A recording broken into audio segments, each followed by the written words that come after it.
I was 22 years old, sitting in a university library surrounded by economics textbooks, and I still had absolutely no idea how to invest a single dollar. I had passed every exam. I could recite GDP formulas.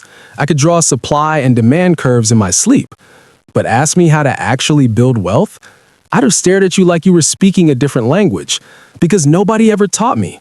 Not in school, not at home, not in any of those 12 finance modules I sat through. And here's what makes that wild. The system didn't fail me because it forgot. It failed me because it was never designed to teach me this. In the next 15 minutes, I'm going to give you the investing education that took me years of expensive mistakes to figure out. Not theory, not textbook definitions, the actual mechanics of how money grows and how ordinary people with ordinary income become quietly, steadily wealthy. Stay with me.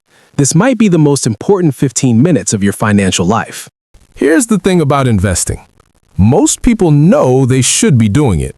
They've heard compound interest, they've seen the memes about starting at 25 versus 35. But knowing you should invest and actually knowing how to invest are two completely different things. And the gap between those two things costs people thousands, sometimes hundreds of thousands of dollars over a lifetime. I know someone who spent 3 years telling himself he'd start when he understood it better. His name was Marcus. Decent job, smart guy, just perpetually waiting for a sign that he was ready. By the time I helped him finally start, he'd lost what would have been nearly $40,000 in compound growth. Not from bad decisions, from no decisions. The most expensive thing Marcus ever bought was time he didn't use. So here's what we're going to cover.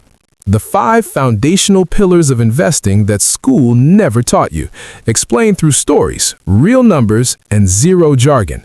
By the end of this, you'll know exactly what to do and why it works. Let me tell you about a snowball. Imagine you're at the top of a very long hill. You pack a tiny ball of snow, maybe the size of your fist, and you roll it down. For the first few seconds, nothing dramatic happens. It just rolls, picks up a little more snow, still looks small. But 200 meters down the hill, it's the size of a car. Same snowball, same hill, different physics, because it now has mass. That's the snowball effect, and it's the single most powerful force in investing. The official name is compound interest, but forget that term for a second. Here's what's really happening. When you invest, your money earns a return. Then that return earns a return. Then that earns a return. It's not just your original money growing. It's your money plus all its children and all their children, all growing at once. Real numbers. Marcus finally started investing at 28.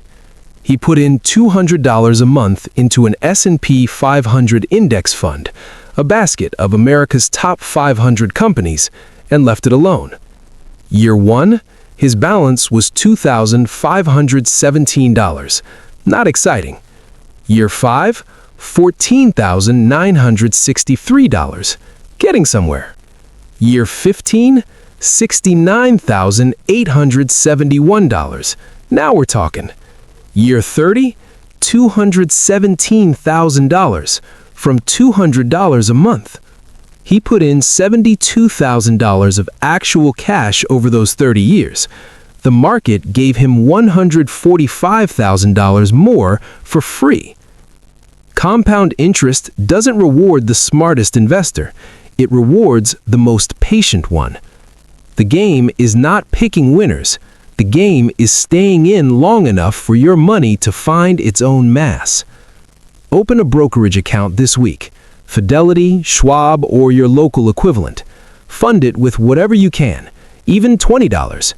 The first deposit isn't about the money. It's about becoming the kind of person who invests. When Marcus first heard buy stocks, he pictured some guy in a suit screaming into a phone on Wall Street.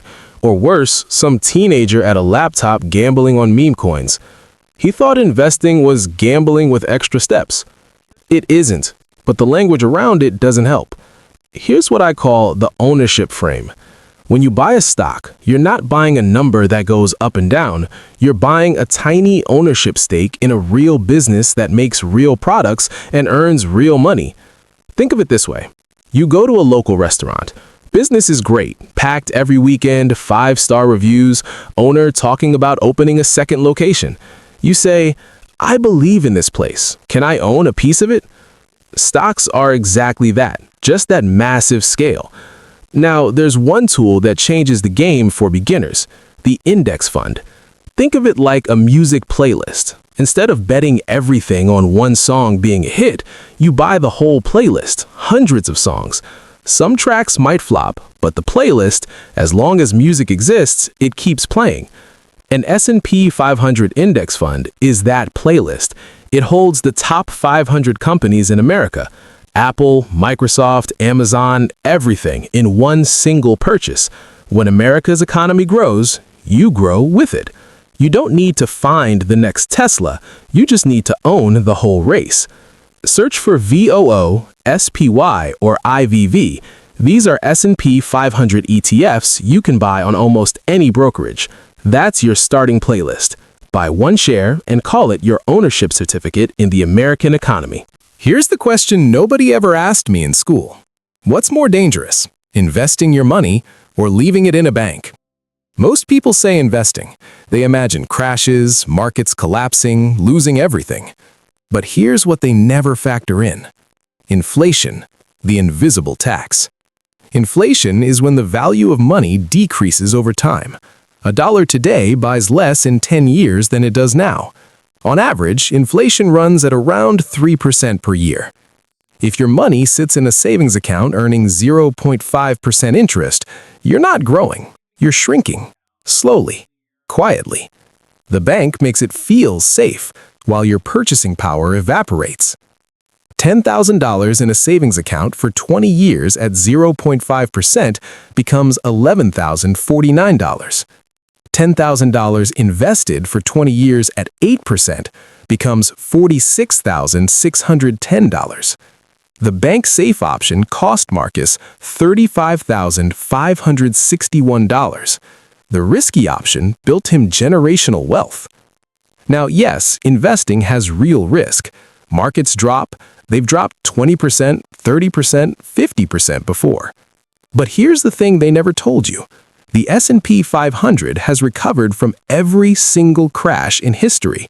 Every single one. Volatility isn't danger. Volatility is the price of admission. Risk isn't the stock market. Risk is letting inflation quietly eat your future while you feel safe. Calculate your inflation gap. Take whatever you have sitting in a savings account, multiply it by 0.03. That's 3%. That's what inflation is silently stealing from you per year. Seeing that number is usually enough. Marcus used to ask me, Benson, what's the best stock to buy right now? And every time I'd say the same thing. Wrong question. He wanted a hot tip. I kept giving him a framework. Because here's what I learned. The variables that actually determine how wealthy you become have almost nothing to do with picking the right stock. The 3 levers of wealth. The only 3 numbers that actually matter. Lever 1. How much you invest. This is your monthly contribution. Even $50 matters. The point isn't the amount.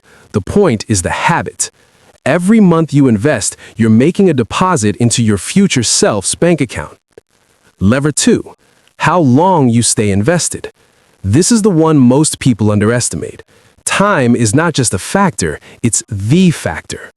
The difference between starting at 25 and starting at 35 isn't 10 years of contributions. It's the compounding of those 10 years, every year for decades. Starting at 25 with $200 a month, roughly $525,000 by 65. Starting at 35 with $200 a month, roughly $244,000 by 65. Same amount invested, same returns. A difference of $281,000 from a single decade. Lever 3, the rate of return. This one matters less than people think, and this is the big secret. A diversified index fund averaging 8 to 10% historically beats most professional fund managers. Not because you're smarter, because you're not paying someone to be wrong more expensively. Stock picking is theater. Time in the market is the actual show. Open a compound interest calculator. They're free online. Plug in $100 a month for 30 years at 8% and look at the result. That number belongs to you. You just have to not quit. In 2022, the stock market dropped roughly 20%. It was a rough year. And Marcus called me, voice tight. Should I pull everything out, just until it stabilizes? I said, Marcus, what do you think selling during a crash accomplishes? He said, I'd stop the bleeding. I said, no, you'd lock in the loss, and then you'd miss the recovery. The behavior gap is the distance between what the market returns and what individual investors actually earn because of their own decisions. Studies consistently show that individual investors underperform the market by 1.5 to 3% per year, not because the market cheated them, but because they panic sold at the bottom and bought back in at the top. Here's how it plays out. Market rises, feels great, people pour money in. Market dips, feels terrible, people pull money out. Market recovers, people re-enter, but now they've bought high, sold low, and paid taxes on the sale. The biggest financial mistake isn't picking the wrong stock, it's making the right investment and then sabotaging it with emotion. Marcus almost did that. Instead, he held. He bought more during the dip because cheaper prices meant more shares for the same dollars. A year later, the market had fully recovered. The investors who stayed in made money. The ones who left locked in losses. Market crashes are a sale. The only people who lose are the ones who refuse to show up when prices are low. Set an automation. Tell your brokerage to pull a fixed amount from your account on the same date every month and invest it automatically, regardless of what the market is doing. This is called dollar cost averaging. It removes emotion from the equation by removing the decision entirely. I started this video in a library, 22 years old, finance degree in hand, completely lost.